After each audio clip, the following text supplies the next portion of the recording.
Okay guys, I'm here showing you the cogging of this wheel. Now you look over here and you'll see just a standard coil. It's a pretty big solenoid coil, and it has about a 15 millimeter or better. It's about the same size as this square magnet. Now you see this square magnet here, and it's got a keeper. There's no shield on it. Well, what I want to show is the way that this pulls. Okay, it don't start pulling till it's about a ½ inch away. There it goes. Somewhere here it'll just set right about here.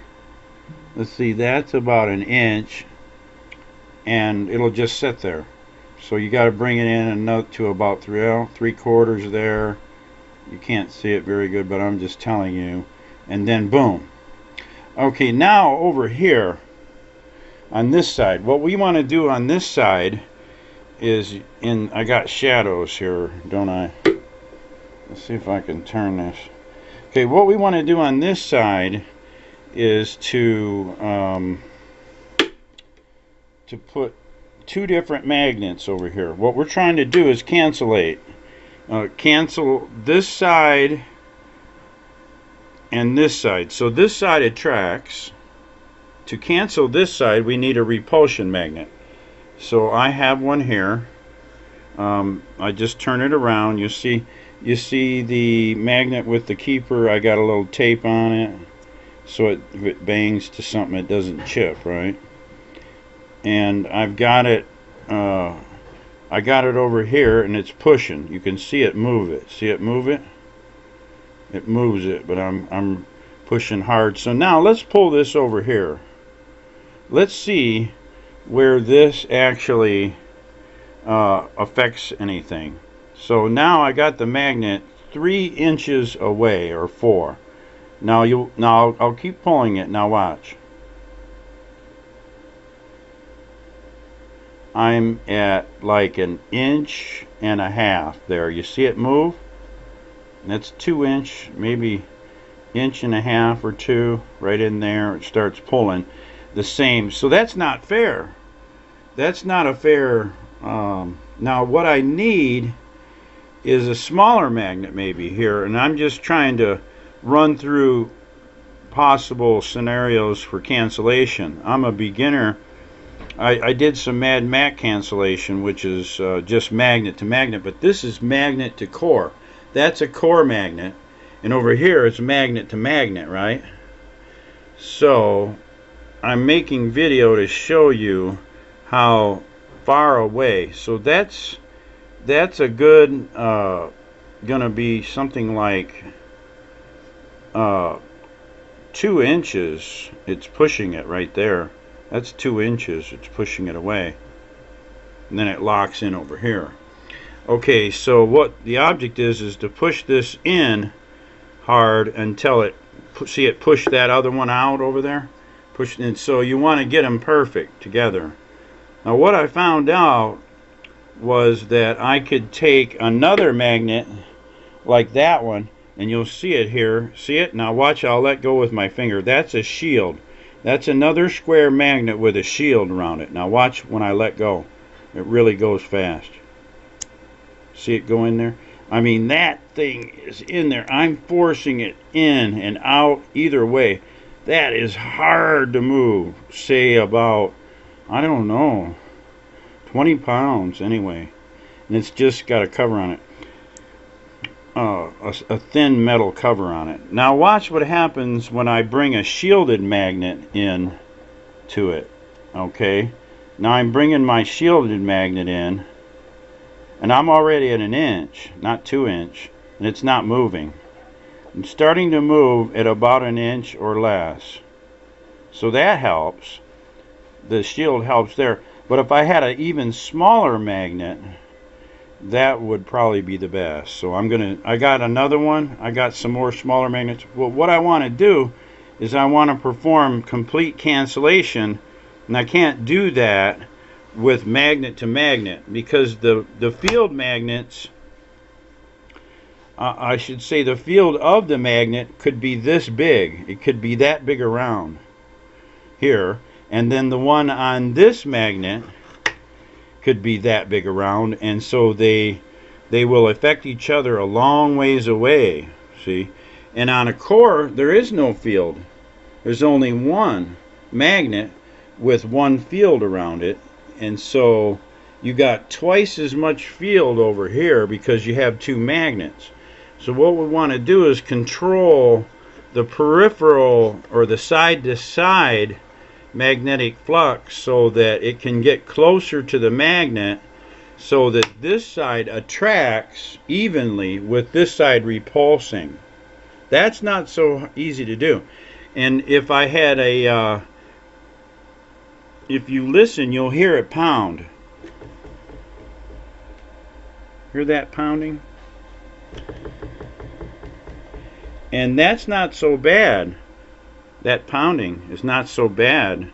And I've got a great big bearing, long shaft, and it's really strong, but it's because it's long, you can hear the pounding. So this is good, and this is meant for slow speed. So now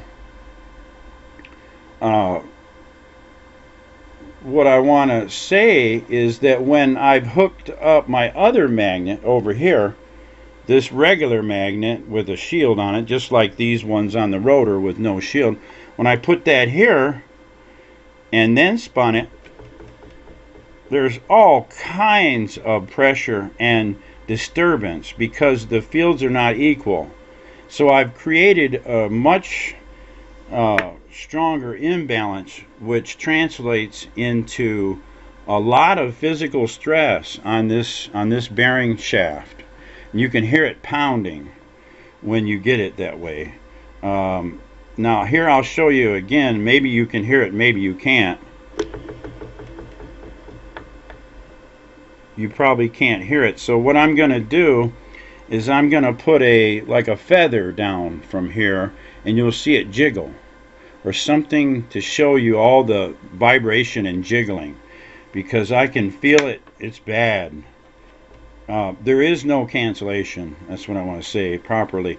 And if you can't get cancellation and make sense of the area of the pole, and there should be like should put a string here and a little scale, like for pounds for fishing or something, and see how many pounds that takes right there to pull that off of there, and then do the same over here.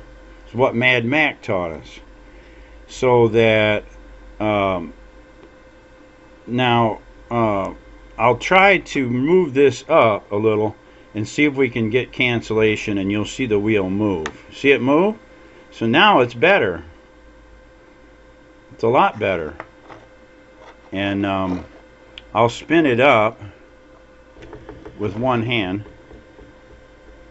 But there's all kinds of jittering going on because this field is pushing. So way before this one interacts. So I have to limit the amount of magnetism over here, and yet still keep it strong enough to push that away. See that push away? It pushes away. I'm not touching it. You just put that in the right spot, see, and that cancels, and then it'll move. But because this field here is way stronger and it interacts way sooner than this one over here, you're creating a further imbalance and more stress. So you have to somehow adjust this in and out, have an adjustment with this right here. You could push this in and part of the magnet out and hold it, and that helps.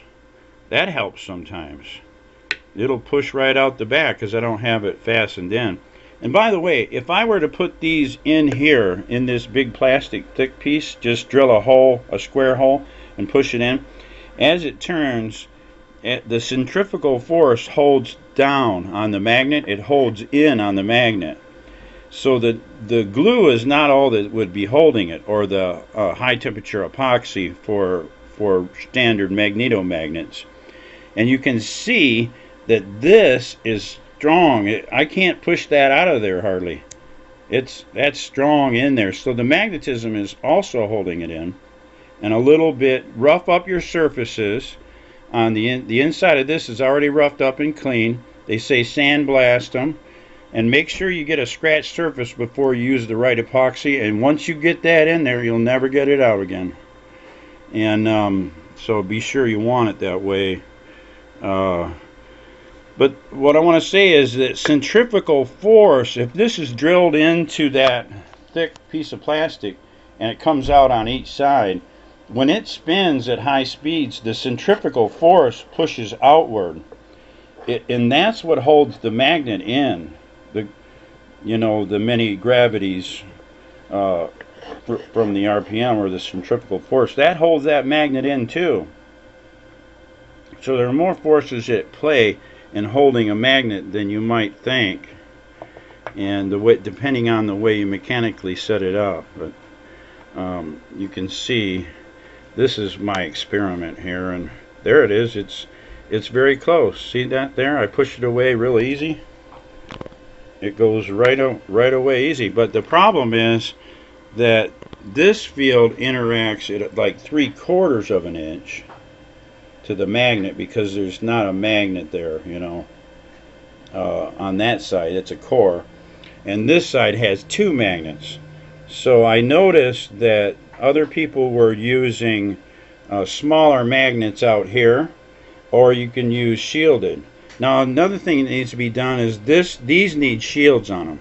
These do not have shields on the rotor magnets, so that's the next step. And I have 2 cut and going to put 2 shielded magnets on the rotor and then do further experiments. So that's what I'm wanting you to see, is that I ran it before and this was so jerking and so pounding with improper magnetic balance, even though it canceled on both sides, because the force was greater here as it approached 1 or 2 inches, and this only reacted at 3 inches. The motor had to be turned up more power because it was pow, pow, bang, bang, bang, bang, bang, So I'm trying to figure it out. I'm trying to figure out a way to cancel and still have it smooth.